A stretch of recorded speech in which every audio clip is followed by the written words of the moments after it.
এ বিষয়ে আরও খবর জানাতে সাভার থেকে আমাদের সঙ্গে যুক্ত হচ্ছেন অপু হব। অপু, এখন পর্যন্ত কতজন মনোনয়ন ফর্ম সংগ্রহ করেছে? তমাল এখন পর্যন্ত মনোনয়ন সংগ্রহ করেছে 3টি পদের জন্য, মাত্র 3টি পদের জন্য, কিন্তু অনেকেই আসছেন এখানে। আসছেন, আমি এই মুহূর্তে রয়েছি নির্বাচন কমিশনের যে কার্যালয়, যেখান থেকে মনোনয়নপত্র সরবরাহ করা হচ্ছে সেখানেই। তো এখানে এখন পর্যন্ত 3টি পদের জন্য বিপরীতে তারা ফর্ম সংগ্রহ করেছে। এর বাইরে বিভিন্ন ছাত্র সংগঠন এবং প্রতিনিধিরা আসছেন, তারা খোঁজ খবর নিচ্ছেন।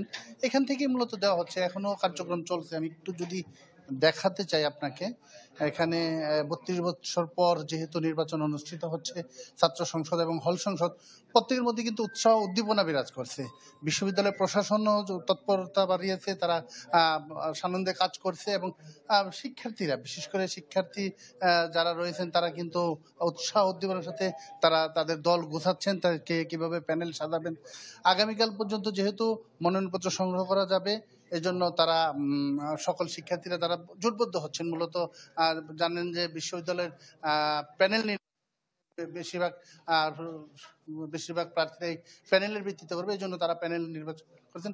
একটি বিষয় আপনাকে জানিয়ে রাখি যে এখানে কিন্তু কেন্দ্রীয় ছাত্র সংসদ এবং বিশ্ববিদ্যালয়ের যে 21টি হল রয়েছে, হলগুলোরও কিন্তু সংসদ নির্বাচন হচ্ছে। তো সব মিলিয়ে উৎসাহ উদ্দীপনার মধ্যে দিয়ে কিন্তু প্রস্তুতি চলছে। আমার অপু, আপনাকে ধন্যবাদ। জাহাঙ্গীরনগর বিশ্ববিদ্যালয় থেকে আমাদের সঙ্গে যুক্ত হয়েছিলেন অপু হব।